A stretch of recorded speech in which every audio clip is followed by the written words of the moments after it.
jellybean. So, our ideas for this project. Possibly get some different wheels on it. I've got a potential buyer below $3 grand. I'm going to try and stick to a budget as cheap as I can for this car to make it easier on them.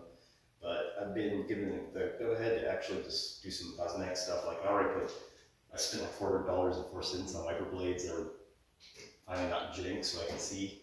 And I'm just going to do little stuff like possibly paint the trim on the windshield, repaint these little windshield wiper blades, try and clean up the bodywork and knock out some of the smaller dents on this.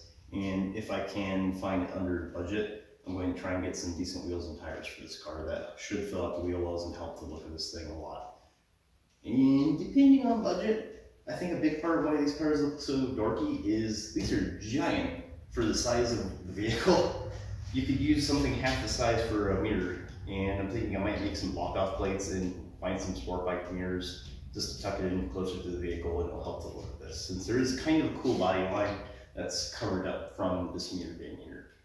Going from that, there's a few other things. Like I'm going to try and find a matching set or matching clear or marker light for the front, as well as find a few more of the clear marker light lenses that are in the front bumper that I can put in the back to match the clear look I'm looking for with it.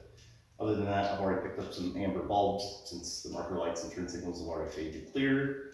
Find a few of, well, I can help it find as much of an interior for one of these that isn't beat down as much as I can, since most people think these are worth less than the actual Ford Festiva because they look not as cool to start with.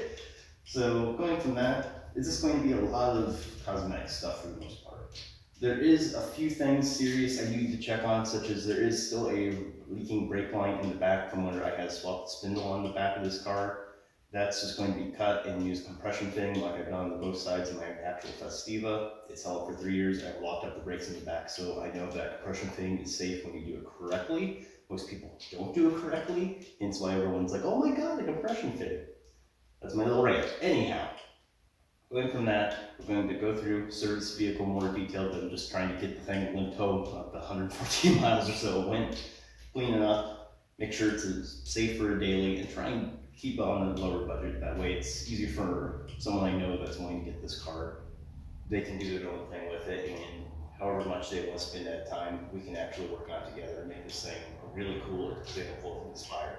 Since there's potential here, like if there was no budget and I kept this car and got rid of the Yaris, I would actually do a cool two-tone byline of basically the bumpers down in a gunmetal gray, find some 9000 wheels that are 3-spoke, put them on, possibly use wheel spacers, I would believe 3/4 of an inch or so, just to make it where they actually fit flush to the wheel well opening.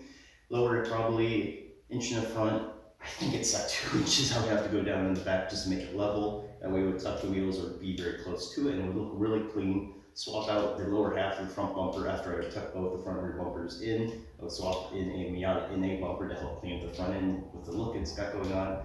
De-yellow the headlights since they've actually got some haze to them. And you go for, like I was saying, we clean up a lot of the cosmetic stuff that's just faded and weathered down. Then even a windshield banner. But that's over the rainbow stuff. I just wanted to get it out of the way because I'm not going to keep the car. I would like to, but I have other things I got to keep working on, and I've got someone who, like I said, they really want the car. It's going to be in good hands, and we can go through that rabbit hole whenever they feel comfortable with it. So with that said, I'm going to end the video, and we're just going to start clipping in like little things of me working on this car if I have time. See you guys.